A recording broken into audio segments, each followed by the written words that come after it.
하나님 아버지 은혜 가운데 말씀을 받습니다.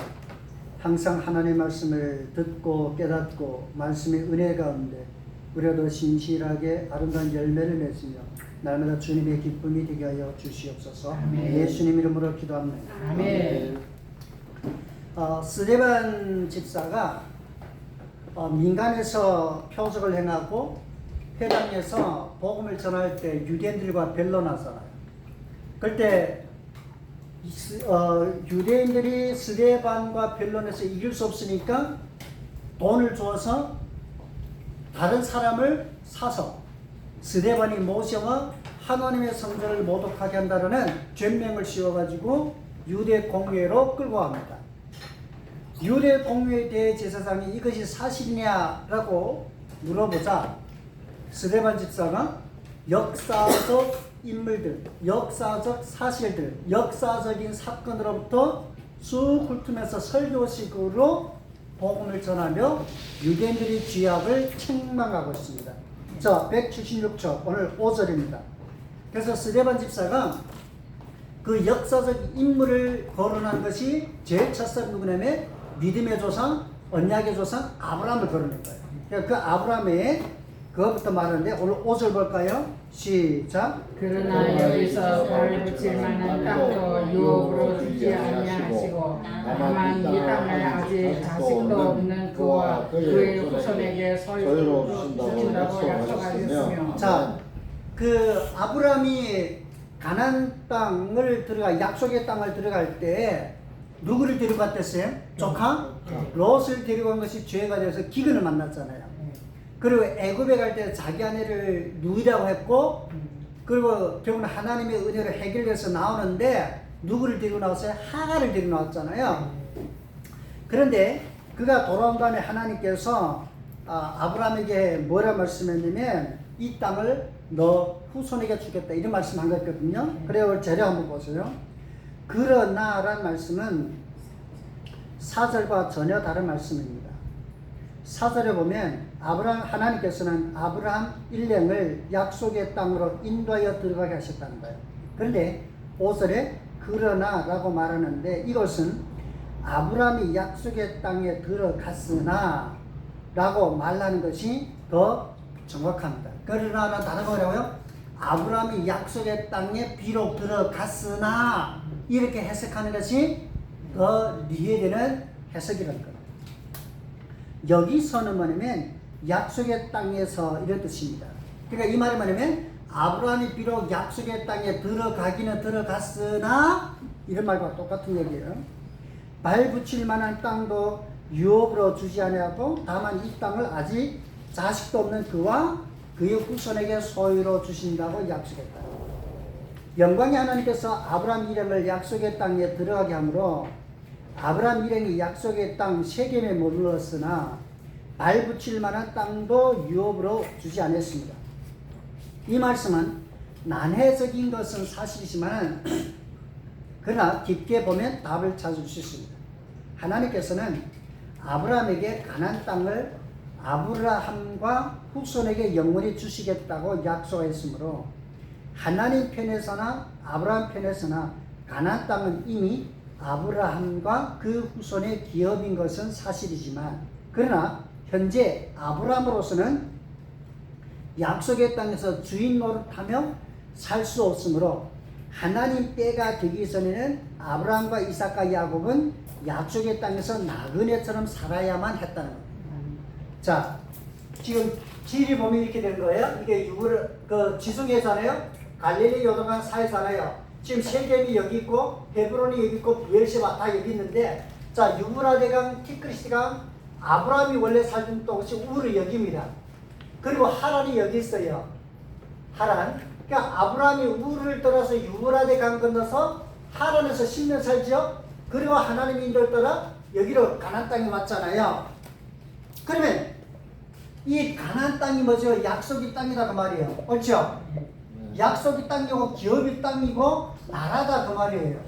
그러면 자기 약속의 땅이 들어서는 자기가 주인 노릇해야 되는데 자기가 기업을 누리고 나라에 왕질해야 되는데 그렇게 못한 이유가 뭐냐면 아브라함과 이삭과 야곱은 비록 약속의 땅에 들어가 거주해 살지만 아직까지 주인 행세할 만한 힘과 세력과 그만한 영향력이 없다는 거예요.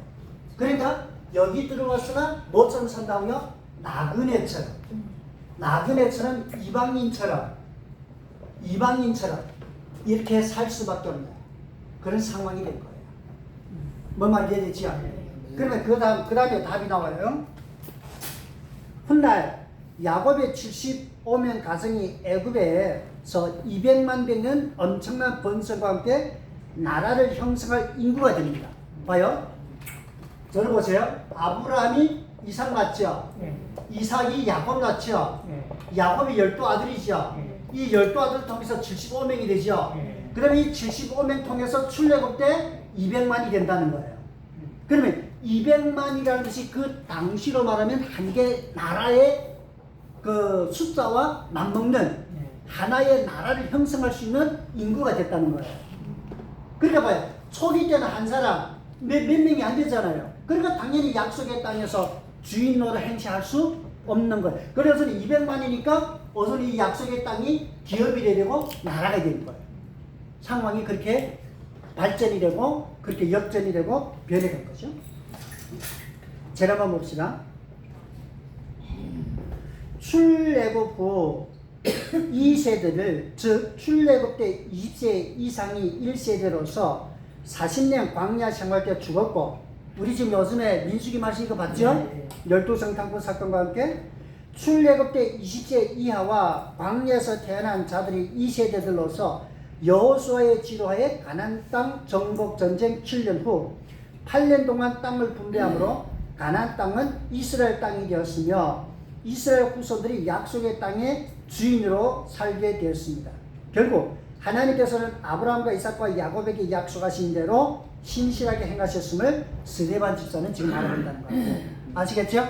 그러니까 하나님께서는 언약하신 대로 신실하게 행하셨다 이거예요. 그걸 제가 요약식으로 다 설명했는데 이걸 제가 연대에서 종말론 도표 강의 그거 할 때 상세하게 설명했어요. 예? 그러니까 애굽에 아브라함이 머물 때, 그 다음에 야곱 가정이 애굽으로 이주한 때, 애굽에서 돌아와서 광야 40년 생활 때, 여호수아가 가나안 땅 정복 전쟁 7년과 땅 분배 8년, 그리고 사사시대, 통일왕 시대, 분열왕 시대 이거를 그 성경 연대 종말론 도표 강의할 때 싹 했기 때문에 제가 여기서는 아주 요약식으로 탁탁 해놨어요. 그거를 이해하셔야 돼요. 제가 봅니다. 다시 정리하면 하나님께서는 이미 아브라함과 이삭과 야곱과 그 후손에게 약속의 땅을 허락하셨지만 아브라함과 이삭과 야곱은 그 땅에서 잠시 나그네처럼 거주할 수밖에 없는 것은 때가 되지 않았고 그들로 약속의 땅에서 주인으로 살기에는 육신적 힘이 부족하였기 때문입니다. 그래서 답이 나왔죠? 그들은 약속의 땅에서 나그네처럼 살면서 하나님의 더 큰 은혜를 기다릴 수밖에 없었다는 거예요.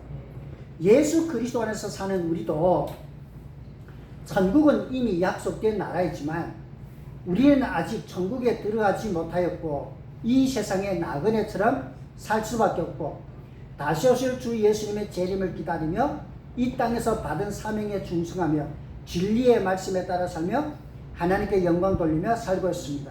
그 영광의 날은 때가 되면 정녕 현실이 됩니다.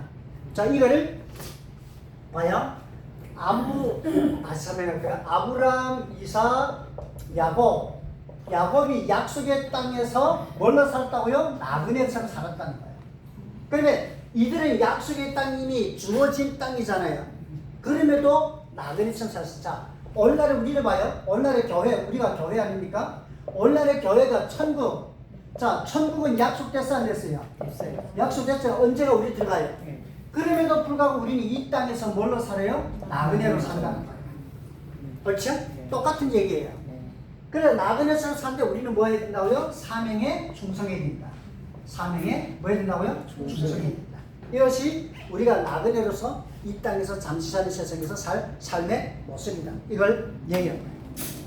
자, 6절 7절 한번 봅니다. 시작. 하나님이 또 이같이 말씀하시되 그 후손이 다른 땅에서 나그네가 되리니 그 땅 사람들이 종으로 삼아 400년 동안을 괴롭게 하리라 하시고 또 이르시되 종 삼는 나라를 내가 잠깐하니 그 후에 그들이 나와서 이곳에서 나를 섬기리라 하시고 하나님이 또 이같이 말씀하시되 그 후손이 다른 땅에서 나그네가 되리니 그 땅 사람들이 종으로 삼아 400년 동안을 괴롭게 하리라 하시고.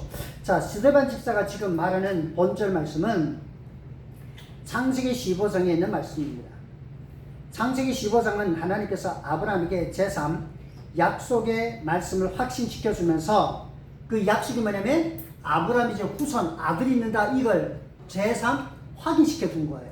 그러면서 그 약속은 말로만 된 약속이 아니라 생명의 약속임을 말씀하기 위하여 아브라함을 하여금 3년 된 암소와 3년 된 암염소와 3년 된 순양과 산비둘기와 집비둘기 새끼를 쪼개라고 합니다. 하나님께서 하나님의 언약의 확실성, 이 언약은 생명으로 약속된 생명의 언약이다, 이거를 증거하기 위해서 아브라함이라고 뭐라고요? 3년 된 뭐를? 자, 3년 된 암소, 그렇죠? 3년 된 암염소, 3년 된 순양, 산비둘기와 집비둘기 새끼를 쪼개라 그랬죠? 그래, 이게 아브라함이 쪼개긴 쪼갰는데 큰 놈은 다 쪼갰어요. 근데 뭐를? 새 새끼만은 통으로 놨어요. 그러니까 뭐 했다는 거예요? 하나님과의 언약을 지켰다는 거에 지키지 않았다는 거예요. 안 지켰죠. 그러니까 캄캄함이 오고 설계가 내려오고 하나님이 캄캄함 속에 아브라함에게 네 후손이 이방 땅에서 400년 동안 나그네가 됐다. 내가 그 나라를 징벌하여서 그들이 다시 많은 재능을 가지고 돌아오리, 이렇게 말합니다. 여러분 잘 보세요. 그때 당시 아브라함 그 시대에 어이라는 사람하고 B라는 사람이 언약할 때 뭘 하냐면 짐승을 잡아요. 짐승을 잡아서 이 짐승을 절반을 째게 넣습니다. 절반을 쪼개놔가지고 양 사람의 그 짐승의 양 옆을 손잡고 걸어갑니다. 그럼 뭐냐? 너와 나의 언약은 이런 생명의 언약이다. 만약에 네가 지키지 않으면 너 죽는다, 이 뜻이에요. 그러니까 그 짐승을 쪼개고 곧바로 그런 뜻이 담겨져 있는 거예요. 그러니까 언약이라는 건 생명의 언약이다. 생명 걸고 반드시 지켜야 된다, 이거예요. 그러니까 하나님은 반드시 지키겠죠. 100%. 근데 아브라함은 못 지켰다는 거예요. 왜? 새 새끼는 통으로 놨습니다. 그러니까 이게 지금 언약의 파괴가 된 거예요. 그러니까 아브라함이 하나님과의 언약을 뭐 했다고요? 결국은 파괴한 거예요. 이 파괴한 게 죄가 됐잖아요. 결국은 이 죄값으로, 자, 이 죄값으로 뭐라고요? 아브라함의 후손이 어디서? 애굽에서 몇 년? 400년 노예가 된다. 이해되겠습니까? 이것이 우연한, 그러니까 이스라엘 백성들이 애굽에서 400년 노예 생활한 것이 우연한 게 아니라 아브라함이 하나님과의 언약을 파괴한 죄값이었다는 거예요. 그러니까 지금 성경이 스데반이 이거를 얘기하는 목적이 뭐예요? 너희들로 하나님의 언약의 백성이라면 하나님의 언약을 지키고 그 언약의 메시아를 기다린다면 언약의 메시아 대신 예수를 믿어야 된다. 이걸 지금 간접적으로 말하거든요. 이게 굉장히 깊은 얘기예요. 근데 이거를 하나 두 가지 차원에서 제가 설명을 또 보충해 드리려고 합니다. 자, 아브라함이 잡아요. 하나님과 아브라함이 그 언약이잖아요. 그래, 아브라함이 행하는 모습에서 우리 뭘 해야 되냐?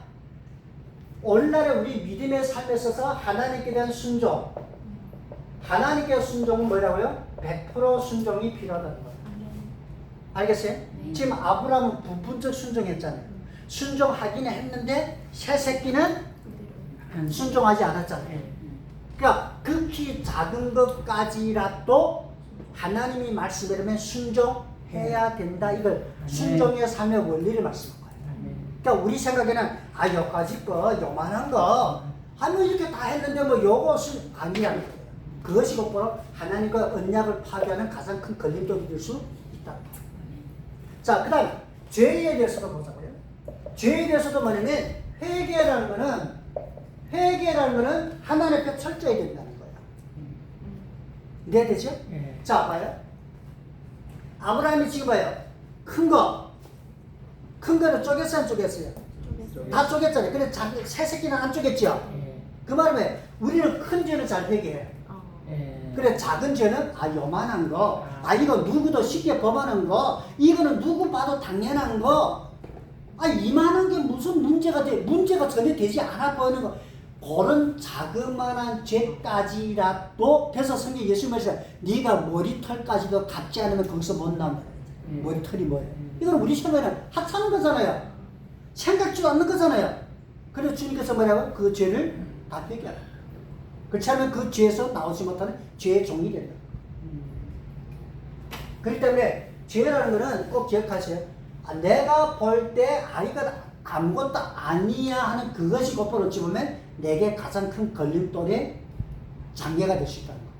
아브라함이 지금 그것 때문에 넘어진 거 아닙니까? 그래, 우리는 큰 거를 잘 회개해요. 하나님 무슨 이런 죄를 지었습니다. 큰 거를 우리는 적극적으로 회개해요. 그래, 작은 거는 누구나 쉽게 범하는 것에 대해서는 우리는 당연하게 그거를 죄 취급하지 않는 것이 죄라고. 무슨 말이 이해됩니까?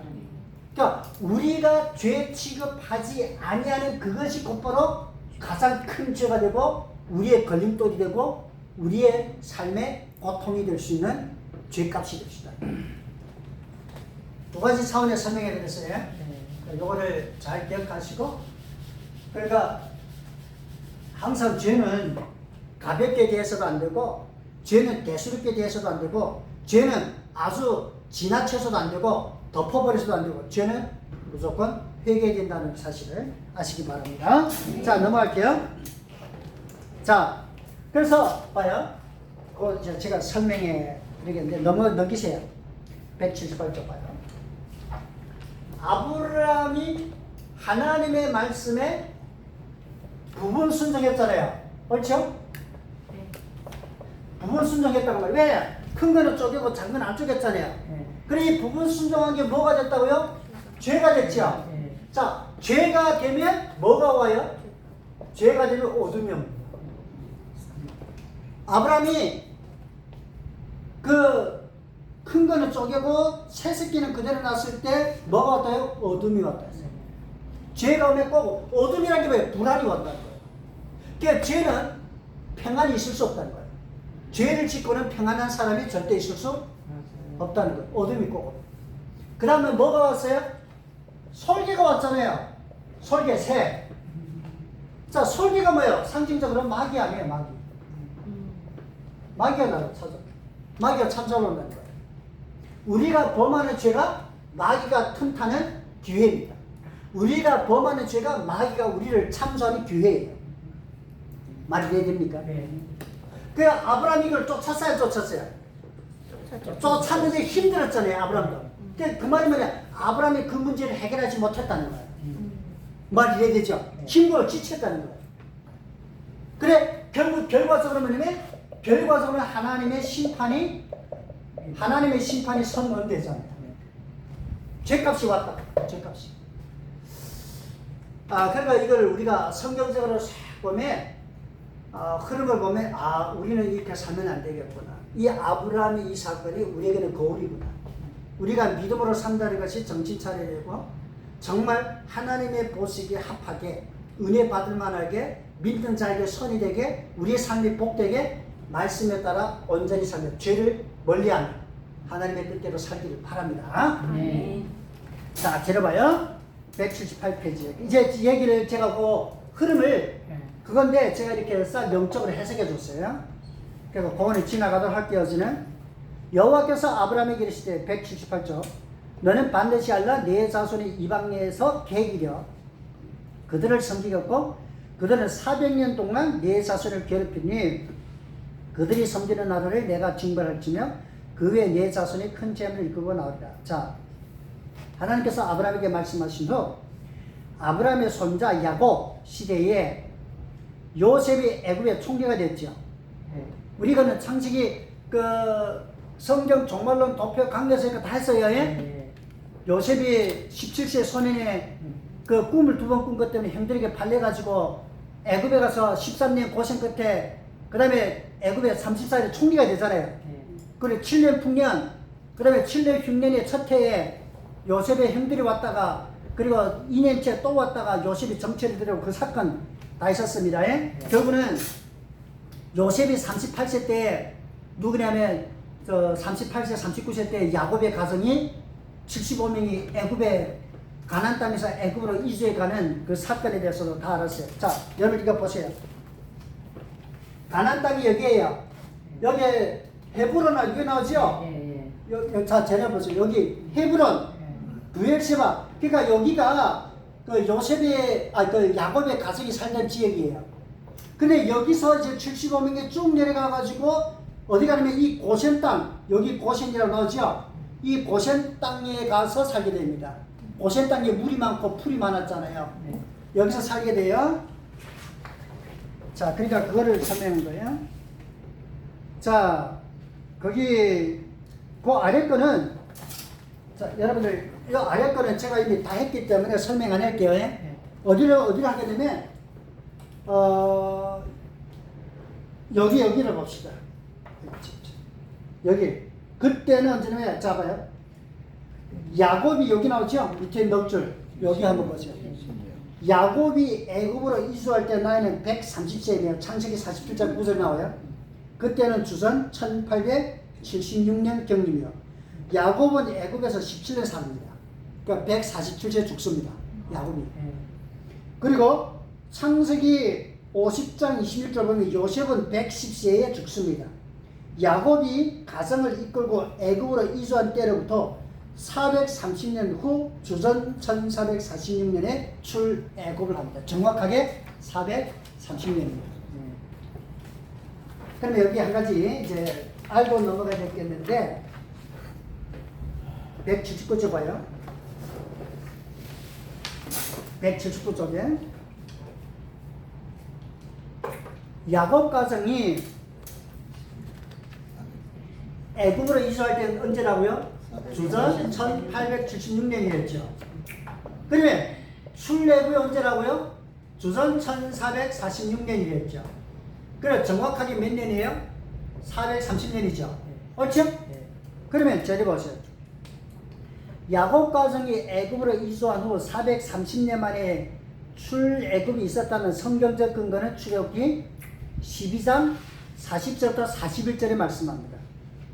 자, 그거 한번 성경 구절 읽을까요? 시작. 이스라엘 애굽에 거주한 지 430년이라 430년이 끝나는 그날 여호와의 인도가 다 애굽 땅에서 아멘. 자, 성경이 나왔어요? 자, 몇 년? 430년 거주했죠. 그래, 창세기 아까 15장에서는 하나님께서 아브라함에게 내 후손이 애굽에서 몇 년 산다고요? 이방 땅에서 애굽에서 400년이랬죠. 자, 뭔가 맞아야 맞아요, 숫자가. 자, 하나님께서 아브라함 할 때는 400년이에요. 그래, 성경에는 430년 나와요. 그러니까 몇 년 차이가 나와요? 30년 차이가. 그럼 30년 어디 갔느냐? 어떤 사람 질문하면 이걸 해석하기 힘들어요. 400년이냐? 430년이냐? 그러니까 400년이라든 403년 둘 다 맞는 거예요. 그런데 어떻게 이걸 해석하느냐가 그 두 개 다 맞게끔 되고 그 두 개 다 하나님의 뜻으로 받을 수 있는 계산법이 나옵니다. 들어보세요. 여기서 모순되는 것은 뭐냐? 창세기 15장 13절을 보면 하나님께서는 아브라함에게 그의 후손이 이방 땅에서 즉 애굽 땅에서 계기되어 400년 옳죠? 산 후 다시 약속의 땅으로 돌아온다고 말씀하셨는데 출애굽기 12장 40절부터 41절에서는 뭐라 말씀하냐? 430년 산 후 출애굽하였다고 말씀합니다. 창세기 15장에서는 하나님께서 아브라함에게 정확한 시간을 말씀하신 것이 아니라 400년이란 포함적인 숫자를 말씀한다. 포함적인. 즉 다시 말하면 400년도 400년이며 401년도 400년이며 499년도 400년이란 400년 안에 모든 시간을 간략하게 400년이라고 말씀하고 있다는 거예요. 말이 맞네. 말이 맞아요, 틀려요? 자, 그러니까 봐요.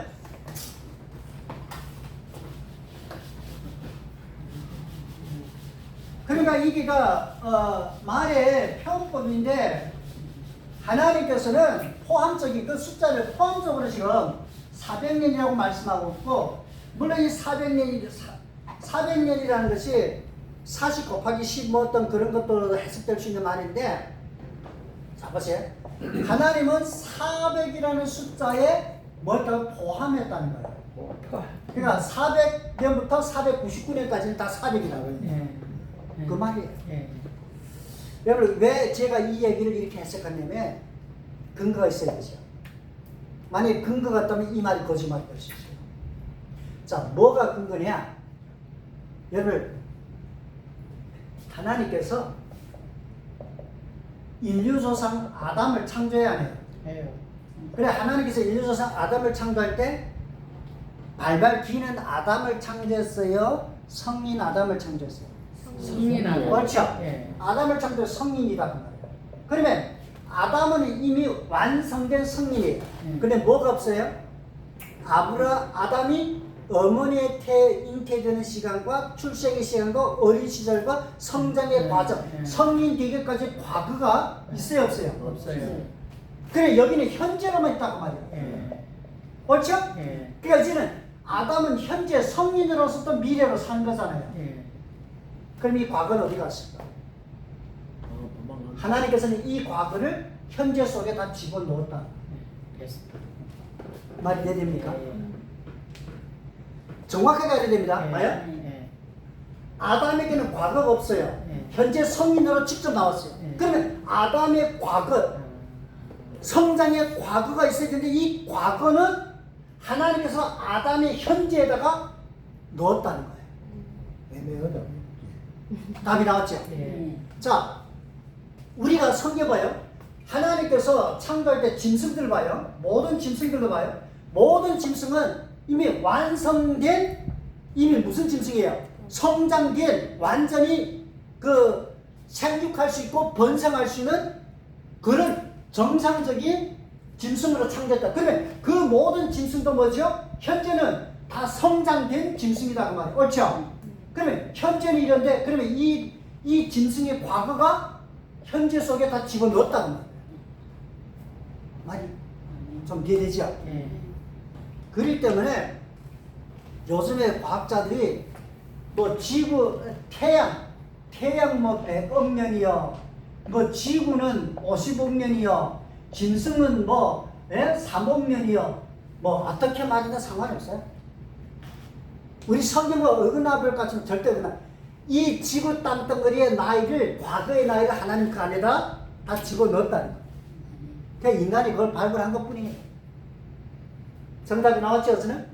그러니까 이 400이라는 숫자가 뭐예요? 포함된 숫자. 401년이든 430년이든 499년이든 포함된 숫자다. 그렇게 해석되는 말이에요. 그래서 그 세상에는 그런 말 있죠. 닭이 먼저냐, 계란이 먼저냐. 예? 이거 설명 못하는 거예요. 계란이 있어야 닭이 있고, 닭이 있어야 계란이 있고. 누구도 설명 못해요. 물어보더라고. 근데 우리는 정확하게 말할 수 있죠. 하나님께서는 완전한 암탉을 창조했다. 완전한 수탉과 암탉. 그러니까 계란이 먼저 아니고 완전한 암탉과 수탉. 이게 성경적 답이라는 거예요. 알겠죠? 그러니까 우리는 뭐라고요? 완전한 암탉과 수탉. 계란이 먼저 아니라는 거예요. 완전한 계란. 그래서 답이 나왔죠? 자, 그럼 잘해봐요. 그러나 출애굽기 12장에서는 포함적인 숫자가 아니라 정확한 시간이 되는 430년이라고 말씀한다는 거예요. 자, 창세기 15장에서 뭐라고요? 포함적인 숫자. 근데 출애굽기 12장은 뭐라고요? 정확한 숫자. 그래서 답이 나왔죠? 그러니까 정확한 숫자는 뭐라고요? 430년이라는 거예요. 즉 창세기에서는 포함적인 숫자이며 출애굽기에서는 정확 숫자다. 자, 출애굽 시간은 주전 1446년이라고 말하는 것은 성경적 근거가 있습니다. 왜 출애굽이 주전 1446년이라고 말하는 무슨 근거가 있었냐고요? 성경적 근거가 있다는 거예요. 그래야 시간이 정확합니다. 열왕기상 6장 1절입니다. 시작. 이스라엘 자손이 애굽 땅에서 나온 지 480년이요 솔로몬이 이스라엘 왕이 된 지 4년 곧 둘째 달에 솔로몬이 여호와를 위하여 성전 건축하기를 시작하였더라. 아멘. 자, 솔로몬이 주전 970년에 이스라엘의 왕이 됩니다. 그 다음에 4년부터 성전을 건축합니다. 그러니까 몇 년이에요? 966년이죠. 주전 960년. 그러니까 966년인데 그 재료 한번 보세요. 이스라엘 자손이 애굽 땅에서 나온 지 480년이요. 자, 400 몇 년? 80년. 그럼 이걸 더하면 딱 답이 나오는 거예요. 자, 봐요. 솔로몬은 주전 970년에 왕이 되었고 등위한 후 4년 되는 해부터 성전을 건축하는데 그때가 주전 960년입니다. 이 시기를 기준으로 출애굽한 지 480년이므로 480 더하기 966 하면 1440년이므로 출애굽한 때가 주전 1446년입니다. 자, 그럼 제외 출애굽한 때가 주전 1446년이므로 애굽에서 430년 야곱 가정과 후손들이 살았으므로 1446년 더하기 480년 하면 1876년이므로 야곱 가정이 애굽으로 이주한 때가 주전 1876년입니다. 정확한 시간 나오죠? 뭔가 근거가 있다는 거예요. 야곱이 130세에 하나님 뜻에 따라 70명 가정 식구들과 주전 1876년에 애굽으로 이주하여 고센 땅에 살게 되며 야곱은 애굽에서 17년 산 후 147세로 죽으며 후에 요셉도 110세로 애굽에서 죽습니다. 요셉이 죽은 때는 주전 1766년 경입니다. 시간 계산하면 딱 나와요. 여러분,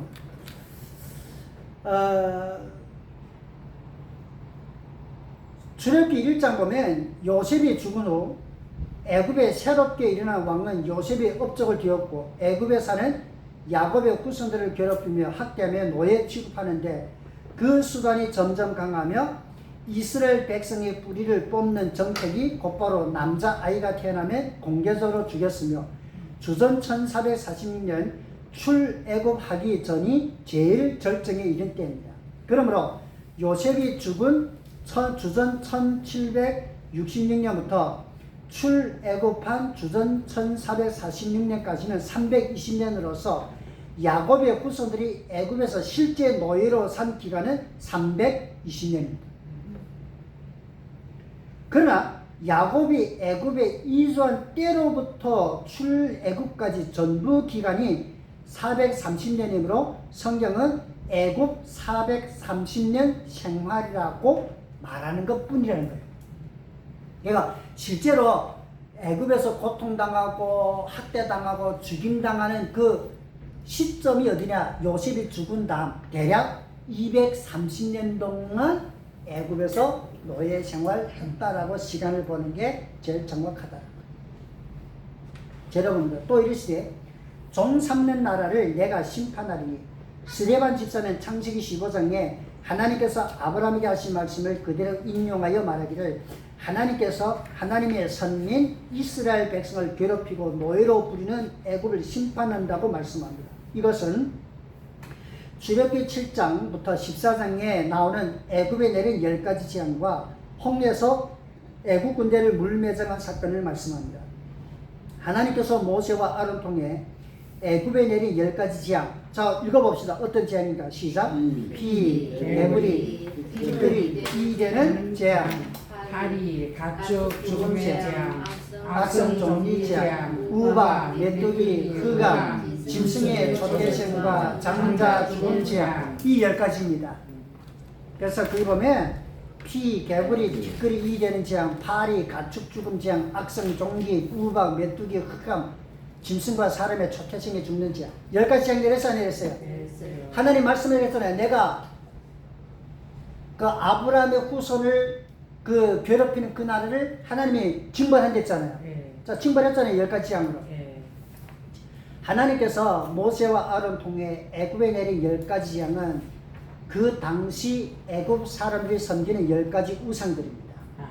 하나님께서 애굽에 10가지 재앙 내림은 그들이 섬기는 우상은 신이 아니며 오직 하나님만이 유일신 되심을 말씀함과 우상 숭배는 결국 하나님 무서운 심판받음을 말씀하면서 하나님 백성들 하여금 오직 하나님만 유일신으로 믿으며 경배하며 하나님 말씀에 따라 살 것을 말씀합니다. 이런 것들을 보면서 우리가 알게 될 뭐냐면 우리가 믿는 하나님만이 유일신이다. 하나님만 경외하며 말씀에 따라 살아야 된다. 자, 들어봅시다. 이 세상에는 두 종류의 신앙인이 있습니다. 세상에는 딱 두 종류의 신앙인이 있어요. 하나는 볼까요? 시작. 참신이시며 유일신 하나님을 믿는 참신앙인이 있으며. 자, 참 신을 믿는 신앙인. 자, 그 다음에 둘째는 뭐죠? 시작. 거짓 신, 즉 신도 아닌 것을 신으로 착각하고 믿는 자들이 있는데 실상 마귀에게 속이고 미혹되어 신도 아닌 것을 신으로 믿으며 경배하는 자가 있고 또 하나는 참신한 자들이며 실상은 무신으로 자서 신이 없다는 그들의 신앙입니다. 알겠죠? 그게 두 가지 신앙인이에요. 우리는 진짜를 믿는 거예요. 알겠죠? 근데 문제는 뭐냐? 저 가짜를 믿는 사람들이 더 진짜처럼 믿는다는 거예요. 맞아요. 이게 참 무슨 이야기예요? 정말 그죠. 신을 다 믿어? 자, 잘해봅니다. 신도 아닌 것을 신으로 믿는 자들과 무신론자들은 다 마귀에게 속힌 자들이에요. 마귀의 뜻을 따라 사는 자들이에요. 하나님과 원수로 사는 자들이에요. 하나님 심판을 피할 수 없고 저주의 지옥에 가지만 오직 하나님만 유일신으로 믿으며 오직 예수 그리스도만을 유일한 구주로 믿으며 오직 하나님 말씀만을 유일한 진리로 믿고 따르며 사는 자에게만 참된 생명과 영광과 천국이 있습니다. 아멘. 우리는 이런 가운데 사는 자. 그러니까 우리의 존재, 우리의 정체성, 우리의 내세관 이건 다 정확합니다. 재려봅니다. 그 후에 그들이 나와서 이 말이 뭐냐면 애굽에서 살던 야곱의 후손들은 하나님께서 모세와 아론 통해 애굽에 내린 10가지 재앙으로 말미암아 최종 애굽 왕이 손을 들었고 출애굽하는데 그때 이스라엘 백성들만 나온 것이 아니라 거대한 이방인들도 함께 출애굽하였습니다. 아시겠어요? 자, 보세요. 유일신 하나님께서 모세와 아론을 통하여 애굽에 10가지 재앙 내렸잖아요.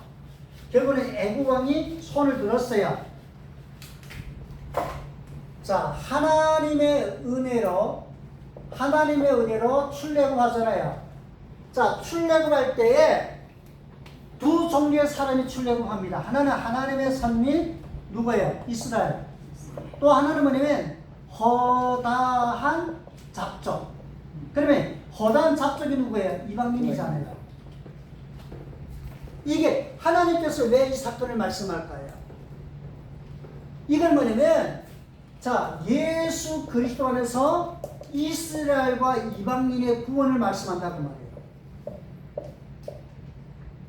이해됩니까? 지금 이걸 잘 들으셔야 돼요. 하나님의 은혜로 출애굽할 때 하나님의 선민 이스라엘 백성들과 거대한 잡족 이방인이 출애굽한 사건이 뭘 말한다고요? 예수 그리스도에서 이스라엘과 이방인이 구원받을 것을 이런 모습으로 말씀해주고 있다는 거예요. 그러면 성경에 이런 사건들이 상징적인 사건들이 엄청나게 많아요. 그게 뭐냐면 자 보세요. 광야 생활 때 이제 모세의 본처가 누구냐면 십보라입니다. 십보라. 그래, 십보라가 죽어요. 광야 생활할 때. 그러니까 모세가 누구를 찾느냐면 구스 여자를 아내로 맞습니다. 이 구스 여자가 뭐냐면 허단 잡족 이방인이에요. 알겠어요? 네. 그러면 이 구스 여자는 이방인이에요. 자, 십보라는 그러면 모세의 본처잖아요. 그러니까 이거는 이스라엘을 대표하는 사람이라는 거예요. 근데 이것보다 모세는 예수 그리스도를 상징하는 인물이고 예수님 안에서 이스라엘과 이방인의 구원, 그러니까 이스라엘 교회와 이방인 교회, 그 다음에 이스라엘 신부와 이방인 신부, 이거를 말하는 거예요. 말씀을 해야 됩니까? 그래, 모세가 왜 구스 여자, 아니 생각해, 장가 들고 싶으면 자기 이스라엘 민족 중에 여자가 없겠어요? 많죠? 그러면 응당 자기 민족 중에서 여자를 아내로 맞으면 정당한데 왜 구스 여자를 하필이면 이방인 여자를 아내로 만드냐는 거예요. 성경이 잘 봐요. 모세가 구스 여자를 아내로 얻기 전에 모세가 뭘 하냐면 모세가 십계명에가 모세의 그 율법에 보면 너희 아들을 위하여 이방인 여자를 며느리로 맞지 말고 너희의 딸을 이방인에게 며느리로 주지 말라 이렇게 말했어요. 근데 본인은 정작 이방인을 아내로 맞는다는 거예요. 자, 무슨 일이 될까 안 될까요? 자, 예를 들게요. 여러분들 순덕의 식구들을 돼지고기 드시 마세요. 돼지고기는 부정한 건데 그래 남옥사가 돼지고기 먹었단 말이에요. 말이 돼요? 지금 상황이 그런 상황이다 그 말이에요. 아니 남옥사님 지금 돼지고기 먹지 말고 자기부터 먹네? 누가 들고 일어났어요? 모세의 누이 미리암이 들고 일어났어요. 말이 돼야 안 돼요? 그러니까 모세의 누이 미리암도 맞다고 말이야. 아니 네가 율법으로 그렇게 말했고 네부터 이방인 여자로도 니만 선지자들 하나님 우리가 말 똑같이 나온 거야. 근데 성경이 잘해요. 하나님께서 미리암을 책망합니다. 하나님께서 미리암을 때렸어요. 그래서 미리암이 문둥병이 걸려요. 문둥병이 걸려요. 하나님께서는 오히려 모세를 나의 충성된 종이라고 하나님이 말씀해요. 자, 뭐가 문제될까요? 지금 뭐가 문제된 거예요? 분명하게 모세가 잘못해 보이고 미리암이 정의로워 보이는데 하나님은 모세의 손을 들어주고 미리암을 책망하고 징벌하고 있다고 말해요. 그러면 답은 단 한 말이에요. 모세가 이 구스 여자를 아내로 맞은 것이 자기 생각이 아니에요. 하나님의 감동에 따른 순종이다. 내 인간의 감정, 내 인간의 생각, 하나님께서 그렇게 감동했기 때문에 모세는 순종으로 충성으로 이 결혼을 한 거예요. 왜? 뭘 보여주려고요? 훗날에 예수님 안에서 이스라엘 신부된 교회와 이방인 신부된 교회, 이 영적인 원리를 모세의 결혼을 통하여 말씀해주고 있는 하나님의 음성이다. 자, 보세요. 다시 한번 설명할게요. 복잡하지만은 하나님의 은혜로 출애굽을 쌓아냈어요. 네. 근데 하나님의 선민과 허다한 잡족이 출애굽한 사건, 뭘 말한다고요? 예수 그리스도 안에서 이스라엘과 이방인의 구원을 말한다고요. 모세가 십보라의 아내와 구스 여자를 결혼한 것, 하나님의 뜻으로. 자, 예수 그리스도 안에서 신부된 이스라엘, 그 다음에 신부된 이방인, 알겠죠? 이걸 말씀한다고 말해요. 자, 그 다음 또 한 가지 사건만 더 설명해 드릴게요. 자, 하나님의 계시에 따라 노아가 방주를 지어야죠. 방주를 짓다고 말이에요. 그래, 결과적으로 방주 안에 노아 8식구 외에 정결한 짐승 몇 쌍 들어가요? 정결한 짐승 7쌍, 부성한 짐승 2쌍이 들어갑니다. 아니, 우리 같으면 부성은 다 때려치워버리고 정결한 놈만 있으면 얼마나 좋겠어요. 근데 하나님 그렇게 씨를 벗어나라고 그랬는데 여기서 정결한 짐승은 이스라엘을 상징하고 부정한 짐승은 이방인을 상징하고 이게 또 똑같다는 거예요. 결국은 방주는 예수님 예표가 아닙니까? 그러면 예수님 안에서 이스라엘과 이방인의 구원을 말씀하고 있다고. 우리 제가 이거를 강의를 많이 했어요. 많이 했기 때문에 이 정도만 해도 이래서 일은 역사가 있었구나. 이런 일이 있었구나. 이런 진리가 있었구나. 그래서 말씀이 되죠. 예? 넘어갈게요. 예? 넘어갈게요. 자, 재려봅니다. 180페이지. 그 후에 그들이 나와서 이렇게 나오죠. 애굽에서 살던 야곱의 후손들은 하나님께서 모세와 아론 통해 애굽에 내린 10가지 지향으로 말미암아 최종 애굽 왕이 손을 들었고 출애굽하는데 그때 요건 했네요. 자, 이곳에서 나를 섬기리라 하시고 이랬죠. 자, 여기서 말씀하는 이곳은 시내 산을 말씀하면서 또 동시에 가나안 땅을 말씀합니다. 이곳이라는 이 단어가 1차적으로는 시내산이에요. 근데 2차적으로는 어디냐면 가나안 땅이에요. 왜 그렇게 말합니까? 이 말이가 무슨 죄지요?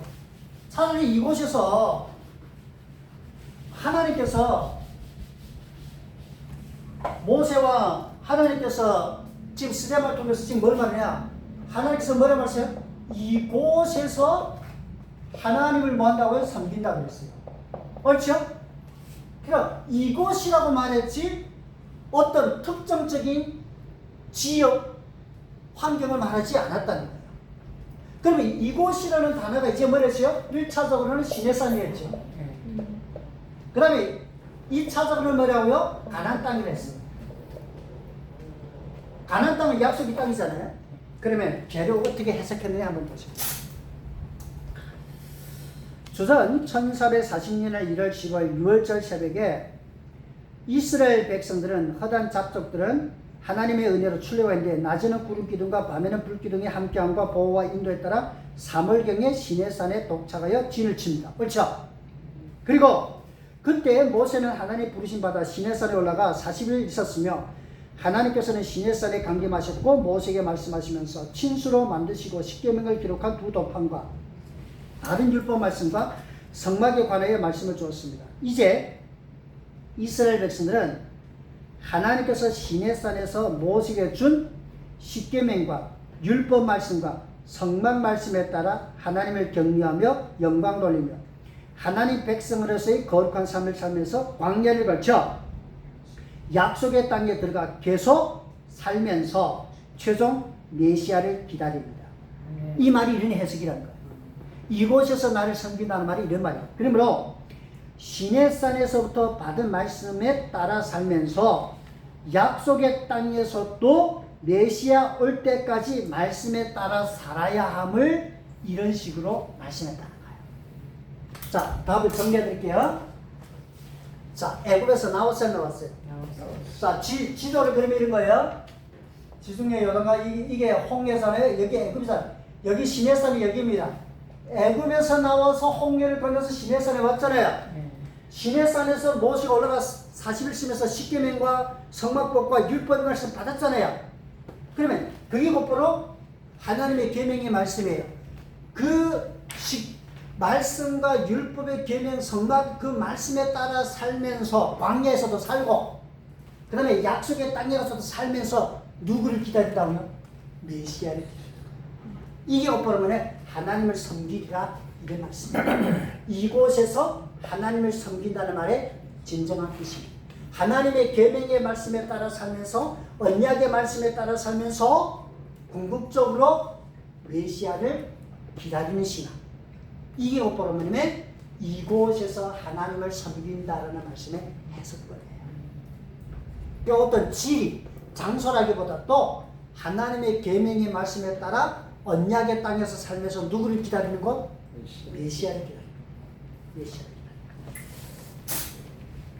그러므로 이곳에서 나를 섬기라는 말씀은 시내산에서 받은 말씀에 따라 살면서 오직 하나님만 유일신으로 믿으며 격려하며 영광 돌리면서 메시아를 기다려야 합니다. 즉 말씀에 따라 살면서 하나님을 격려하며 메시아를 기다려야 한다 이런 뜻입니다. 181쪽. 이 말씀을 우리말로 한다면 뭐냐? 예수 그리스도를 구주로 믿는 우리는 예수를 믿는 그 시간부터 말씀에 따라 거룩하게 살면서 주 예수를 닮아가며 믿는 자의 거룩한 삶을 살며 하나님께 영광 돌리며 세상의 빛과 소금의 삶을 살며 받은 사명에 죽도록 충성하면서 다시 오실 재림 예수님을 기다려야 한다. 아멘. 우리로서는 이렇게 연관되는 해석하는 말씀이 될 수도 있다. 그 말입니다. 네. 자, 8절 봅니다. 시작. 할례 언약을 아브라함에게 주셨더니 그가 이삭을 낳아 예브레는 아브라함 이삭이 야곱을 야곱이 두 자손을 낳으니라. 자, 할례 언약은 언제부터 시작되느냐? 창세기 17장에 아브라함이 99세 때에 하나님께서 아브라함에게 할례 언약을 말씀하셨습니다. 할례는 남성 생식기의 표피를 베는데 출생 후 8일에 할례를 행합니다. 뭐냐면 창세기 17장 24절에 보면 아브라함은 99세에 할례함으로 하나님과 맺은 할례 언약을 지킵니다.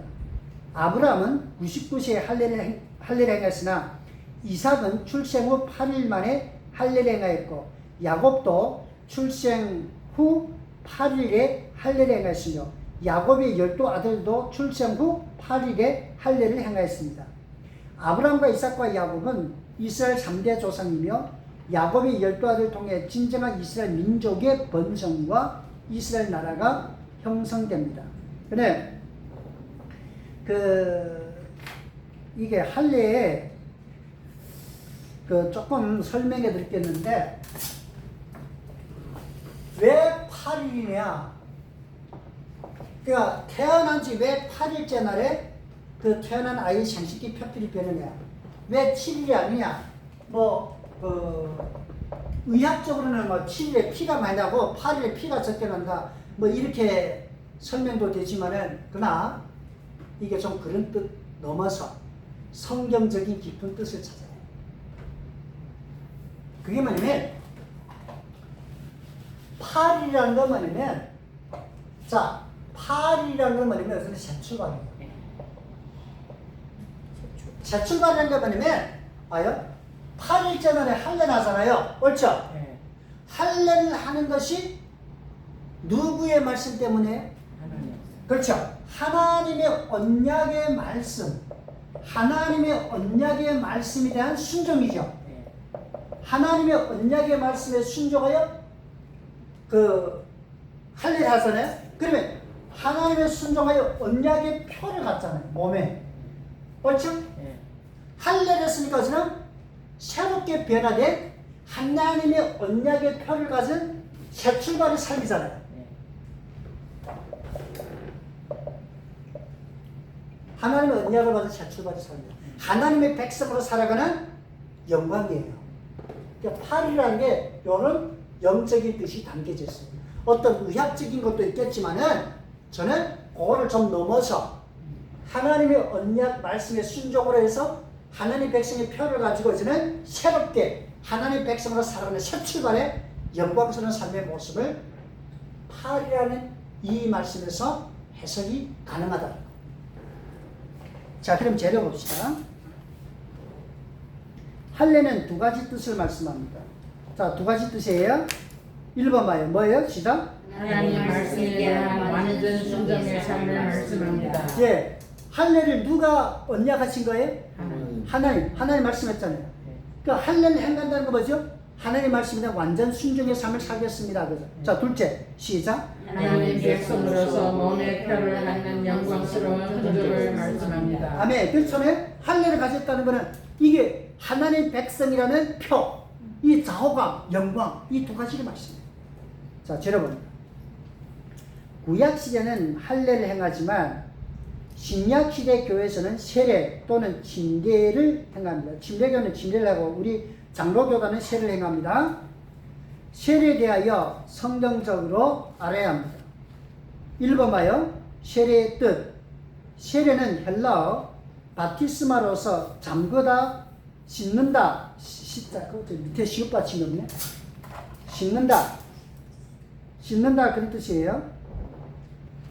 뜻으로 물로 씻는 또는 물에 잠그는 거룩한 예식. 이거를 세례입니다. 례는 의식이라는 말이고 세는 씻는다는 뜻이에요. 그러니까 씻는 거룩한 예식 그런 말이에요. 둘째, 세례의 기원 봅니다. 부활의 첫 열매로 부활하신 예수님께서 감람산에서 승천하시기 전에 제자들에게 아버지와 아들과 성령님의 이름으로 세례를 주라고 말씀하심이 세례의 기원입니다. 그래서 답이 나왔죠? 그러니까 우리가 우리 순도교에서 우리 교단에서 아니에요. 세례의 기원은 예수님이에요. 부활하신 예수님이 그렇게 말씀하셨기 때문에. 셋째 봐요. 세례와 연관된 것은 구약의 두 가지입니다. 첫째는 뭐라고요? 할례. 할례는 하나님께서 하나님 선민에게 요구하신 것으로 남성이 출생한 후 8일에 표피를 뱀으로 몸에 하나님 선민의 표를 갖는 거룩한 영광스러운 표입니다. 구약 시대는 할례를 행했으나 신약 시대는 세례를 행합니다. 교회에서. 자, 둘째, 홍해입니다. 출애굽한 자들이 하나님께서 열어놓으신 홍해를 건너는데 이 사건을 사도 바울은 고린도전서 10장 2절에서 세례를 받았다라고 표현했어요. 알겠죠? 자, 180조. 세례 받을 수 있는 자. 어떤 사람이 세례를 받을 수 있느냐? 예수님을 하나님의 아들로 그리스도로 구세주로 믿고 영접한 자. 아무나 받지 못합니다. 둘째, 만 3세까지는 부모의 신앙에 따라 유아 세례를 받을 수나 성인 된 후 예수님을 구주로 믿음에 영접하는 개인 신앙 고백을 해야 됩니다. 자, 만 3세 이하는 부모의 품에 의해서 유아 세례를 받습니다.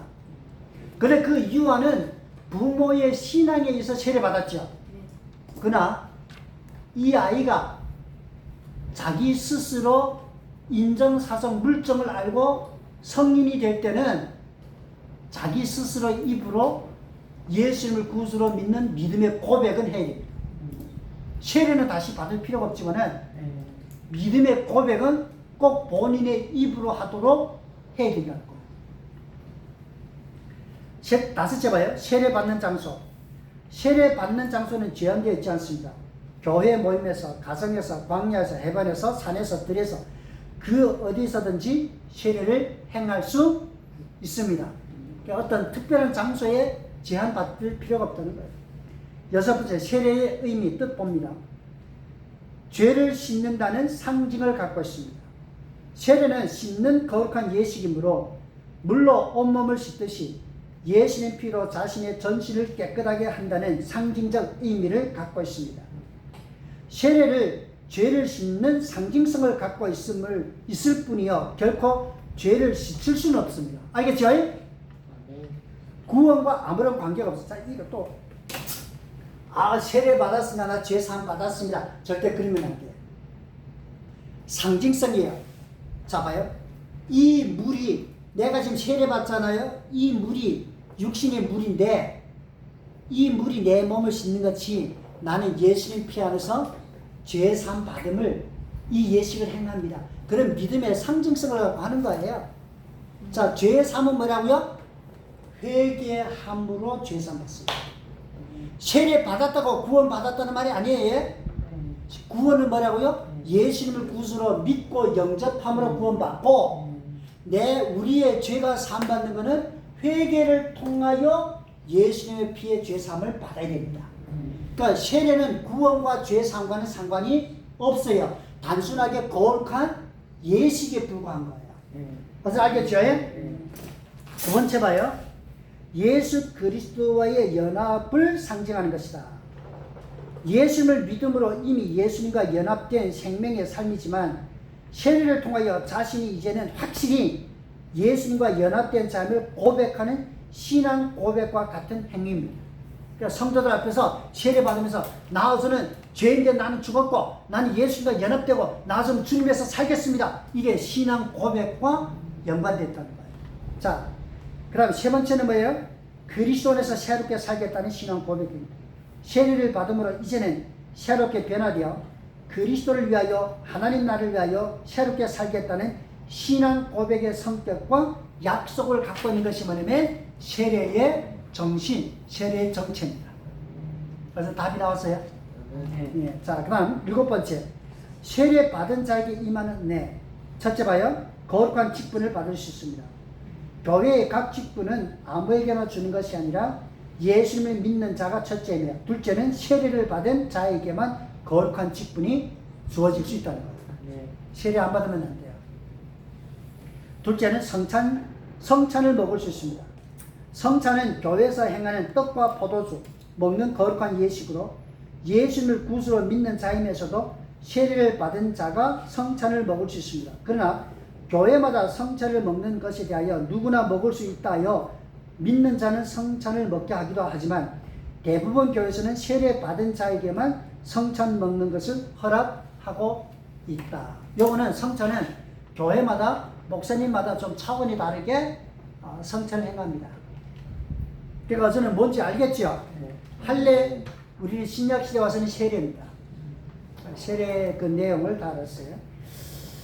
그래서 말씀에 따라서 주님을 더 사랑하고 주님께 더 헌신되고 새롭게 변화되고 은혜롭게 살아가길 바랍니다.